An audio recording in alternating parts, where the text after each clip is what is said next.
So I trust this will all go smoothly because Valeria is a wonderful translator. E beh, io e Vicky lavoriamo insieme da tanto tempo, quindi mi dispiace solo che sarà una consecutiva, però abbiate un attimo di pazienza, si allungheranno un po' i tempi, ma vi chiedo di avere pazienza, grazie. What I'm going to do is I'm going to share with you about the concert and the healing ritual that Julie Felix and I will be doing just after this talk. I hope I can interest you in coming and being part of the ritual. I'd like to, as everyone else has done before me, I'd like to give great thanks to Jen for not only this conference and how much generosity she has shown, but really for her whole life and for all the ways that she has made the gift economy a reality, a concrete reality here, the bringing the mother back into the gift. Blessed be. Okay. Allora adesso Vicky nel suo intervento vorrà anche condividere con noi un po' una preview di quello che accadrà dopo giù con il concerto di Julie Felix e il rituale di guarigione condotto da Vicky, e spera così di risvegliare il vostro interesse in modo da incuriosirvi abbastanza da spingervi tutti quanti e tutte quante a partecipare al rituale, al concerto. E come tutte le altre relatrici anche Vicky vuole cominciare ringraziando Jen per la sua grandissima generosità, non soltanto per aver organizzato questo evento, ma proprio per tutta la sua vita, il modo in cui la vive, per aver reso l'economia del dono una realtà e per aver contribuito a riportare le madri al centro del discorso. Grazie Jen.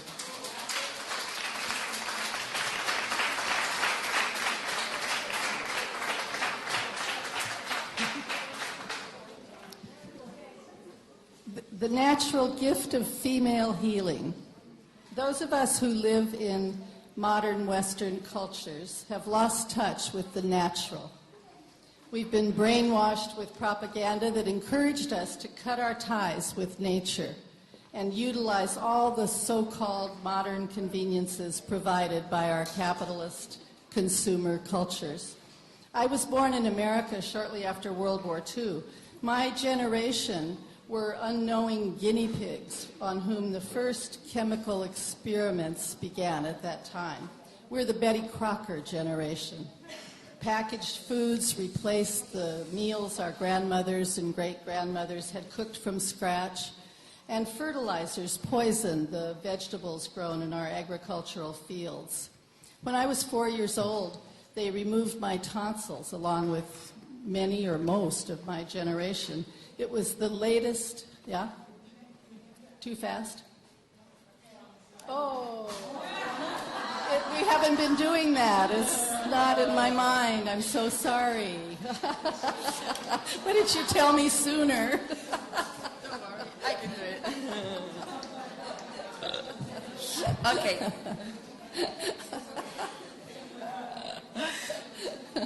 Allora, il dono naturale della guarigione femminile. Dunque, purtroppo tutte e tutti noi che viviamo nella moderna società occidentale abbiamo perso contatto con la natura. Questo perché abbiamo subito un lavaggio del cervello da parte della società e della cultura in cui viviamo, che ci ha portato a rimuovere, a tagliare i nostri legami con la natura ed allontanarci sempre di più da essa, usando tutte le cosiddette comodità che la modernità ci ha portato e che la nostra società capitalista ci ha portato. Vicky stessa è nata in America poco dopo la Seconda Guerra Mondiale. La sua generazione ha costituito una sorta di cavie inconsapevoli per i primi esperimenti chimici che sono cominciati proprio in quel periodo e fanno parte della generazione di Betty Crockett, e praticamente quella generazione in cui per la prima volta i cibi preparati con tanto amore dalle nonne e dalle bisnonne a partire dalle materie prime naturali sono stati sostituiti sulle loro tavole da cibi preconfezionati. E per la prima volta le verdure, insomma tutti i cibi che venivano coltivati nei loro campi proprio durante quel periodo sono stati inquinati e avvelenati dai pesticidi chimici.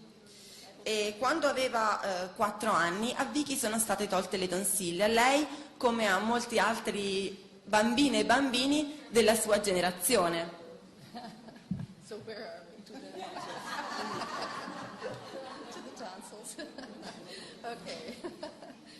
Starting there, when it was 4 of my generation. Yeah. Yes. When I was 4 years old, they removed my tonsils along with many of my generation. It was the latest medical trend, and now many of us are diagnosed with sleep apnea. No surprise. And at worst, some have come to have to breathe through a machine in order to survive the night. Allora, a quanto pare togliere le tonsille a quei tempi era l'ultima moda nel campo della medicina. Purtroppo però quelle bambine e quei bambini che allora hanno subito questo intervento adesso in molti si ritrovano a soffrire di apnee notturne, al punto tale che molti di loro hanno dovuto far ricorso a delle macchine per sopravvivere alle notti di sonno, per poter respirare. I'm just thinking because it's twice as long now. How much do I need to cut? Ci provo, ci mettiamo io e Sara in cabina, così lo fa tutto. Se legge lentamente lo possiamo fare. Sì, dai.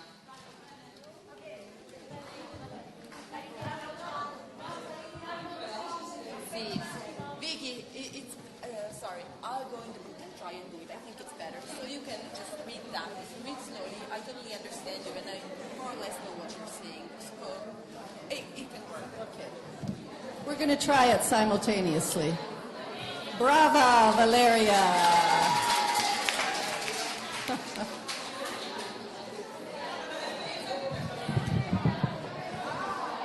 Grazie in anticipo a Valeria e Sara che si cimenteranno anche in questa abilità.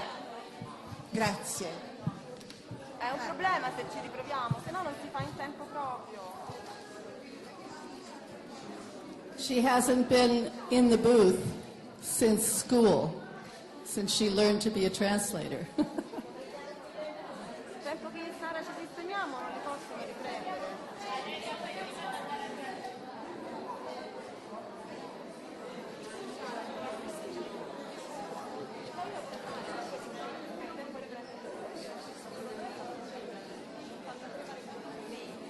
Oh, really?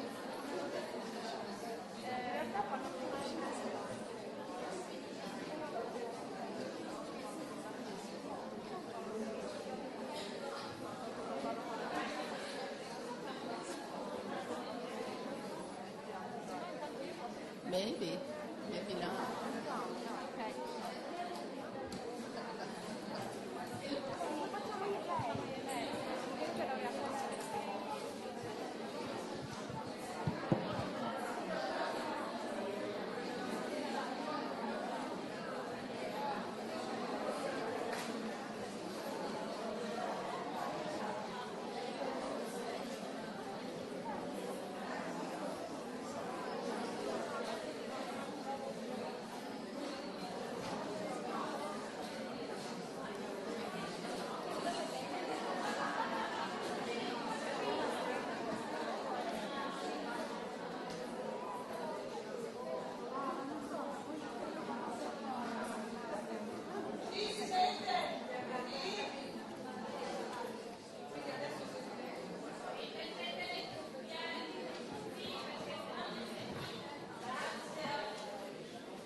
Okay?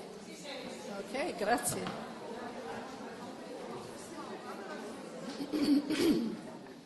Okay, I'll try again now.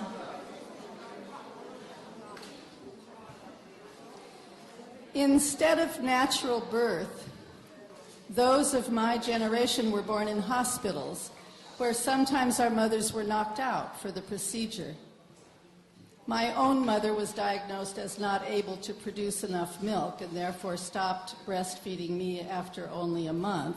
19 years later, when I gave birth to my first child and began nursing her, the young male resident in charge of my care at a well-known teaching hospital came into my room and gave me a shot, which dried up my milk and prevented me from continuing to breastfeed, all without my permission or informed consent. Today it's even worse. Women schedule their births by C-section for convenience, and young women as Pat told us earlier, are encouraged to take shots or pills to rid them of their menstrual periods. And corporations provide comfortable breast pumping rooms, lactation rooms, so that women will go back to work more quickly after giving birth rather than staying home with their infants.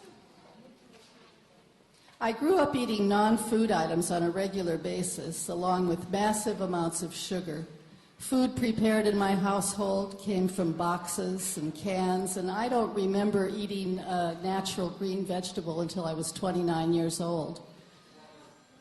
During my 20s, I was plagued with tension headaches to the point eventually of dependency on strong prescription medicines I was given as a substitute for healing. It was when I moved to Berkeley in 1976 with Karen Vogel, the co-creator of the Mother Peace cards, that I was finally liberated from this personal misery. A wise old activist black woman in Berkeley, Maudel Schierick, whose house we were staying in, gently directed me away from the sugar I was eating and toward natural foods, herbal teas, and exercise. In no time at all, after throwing my pills down the toilet, my headaches were gone and my psychic healing powers opened spontaneously.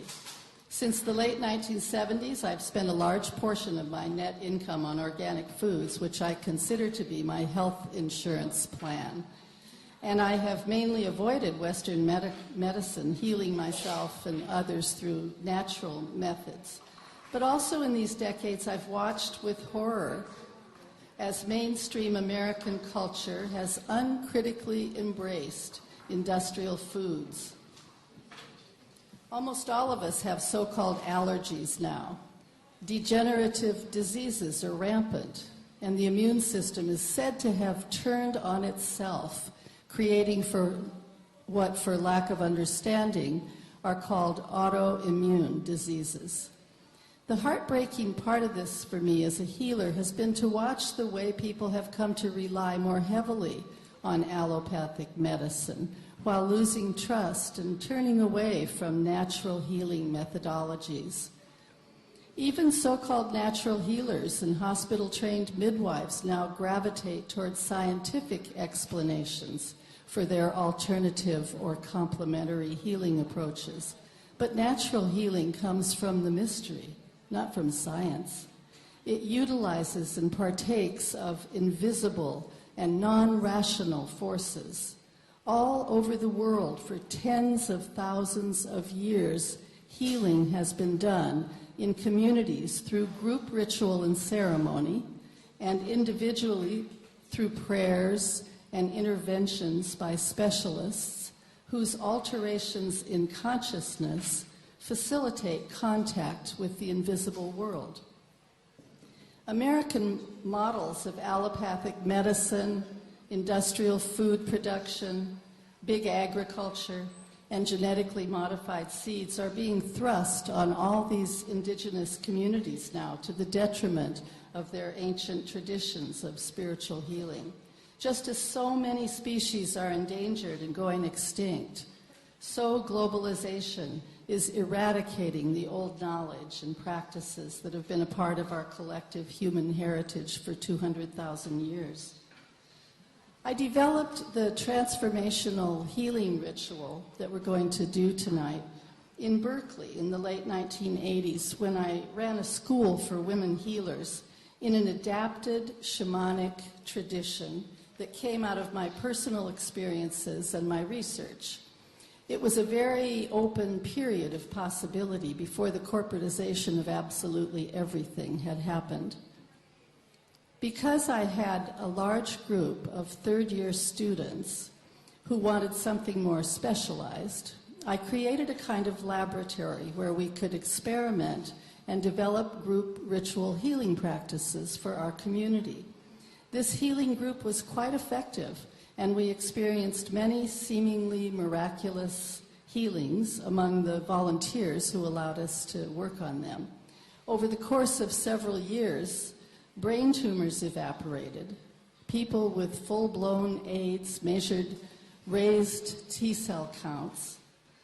and MS and lupus were reversed in some cases.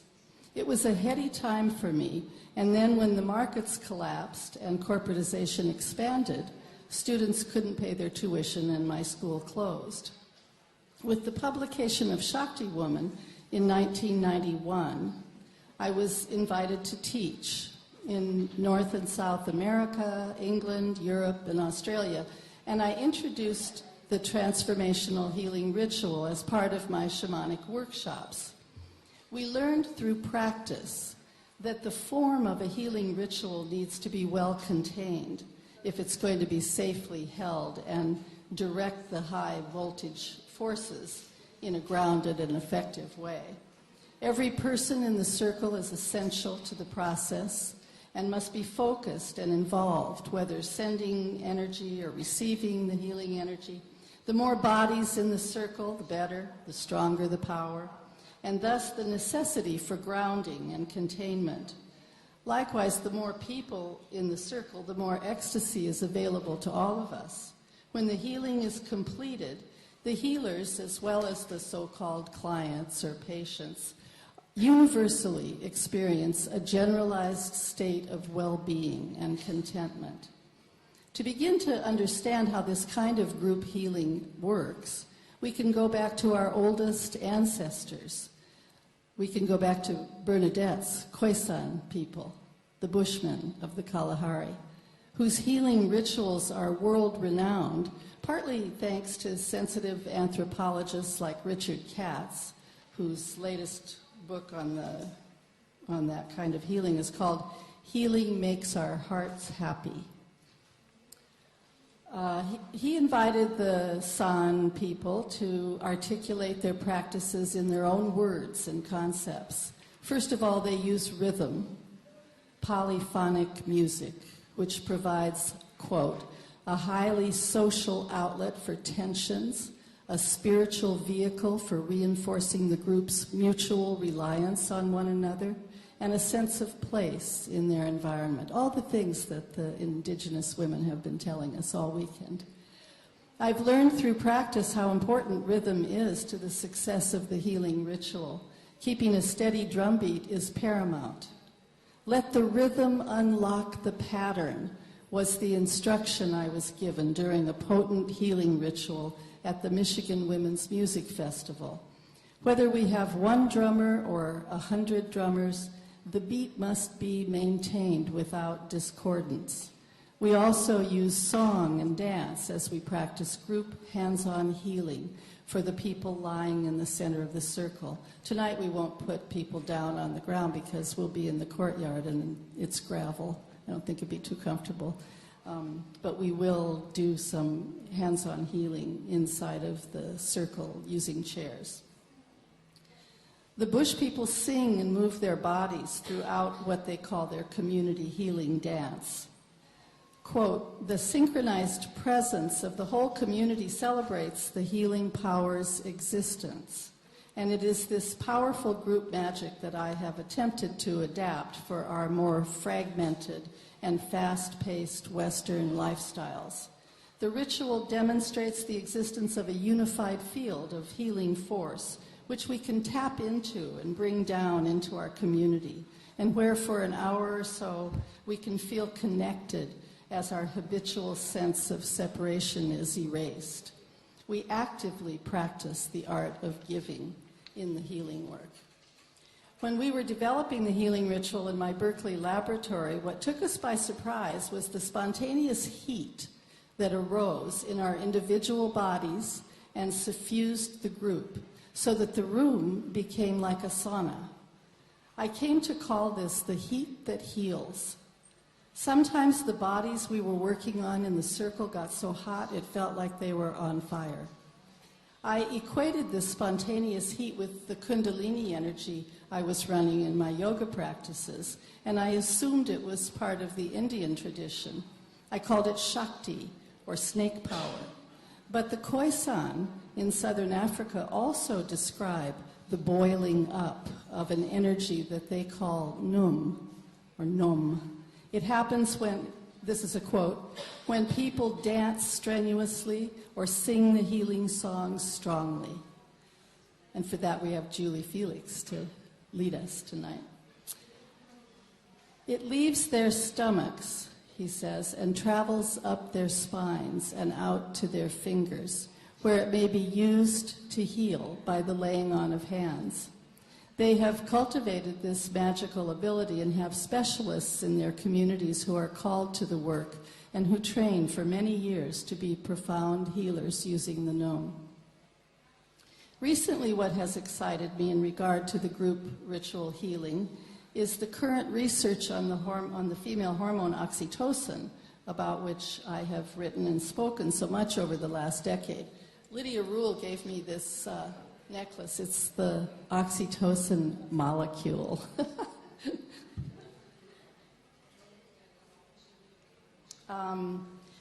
Dr. Pat Carter, head of the Kinsey Institute, in a talk on YouTube, called oxytocin an antioxidant that is beneficial for the immune system and has healing power. Scientists had thought that oxytocin was only a reproductive hormone, but recent studies show that rats treated with oxytocin showed twice the measurable healing effects as the control group. Oxytocin was seen to be anti-inflammatory. Carter called it a biological metaphor for safety. We've talked a lot in this group about safety and security. Oxytocin, a biological metaphor for safety because of its positive effects on the nervous system and tissue. They're using oxytocin to treat alcoholism and other addictions, but Carter warned that shooting people up with artificial oxytocin is, quote, the biggest pharmacological experience in history, whose long-term consequences are unknown. I don't know if you know how they've done the oxytocin research, but there are a lot of male economists who have more or less taken it over, and they...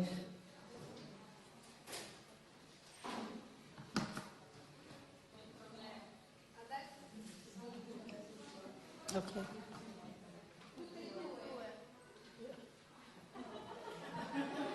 I'm almost done.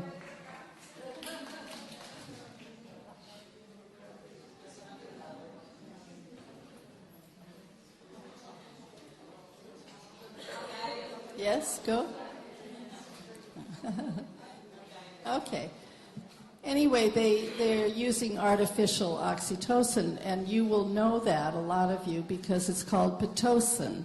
It's the substance they shoot women up with in the hospital in order to induce labor, and often, mostly, quite unnecessarily, which then leads often to other problems because it's too strong and so on. So these latest scientists, I'm very pleased with their work, especially Sue Carter, because they're actually working with lactating mothers, and the studies they're doing are on natural oxytocin, and they're simply measuring results that are real and coming from the natural substance.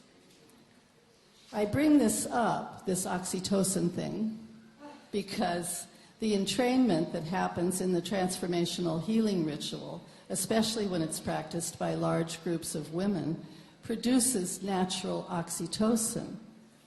The production of this oxytocin is likely responsible for all the good feelings, positive healing outcomes, and raised well-being that results from an hour of our drumming, chanting, and laying on of hands. Mostly, we've done this without any particular special training, or even sometimes very much experience. I always invite people to come and try the hands-on healing regardless of any kind of experience. We just make ourselves available to the energy. I contacted Sue Carter after listening to her YouTube talk and sent her one of the papers I've written for our conferences in the past. And plus, I told her about the healing ritual that I've developed and some of its outcomes. And she expressed interest, and I intend to follow up with her in the future. Maybe we'll get her to one of our conferences. It would seem that science is now corroborating what those of us practicing female shamanism have known experientially for decades, and what indigenous people have always known and practiced for millennia. So I really invite you to come and share this experience with us tonight. Thank you.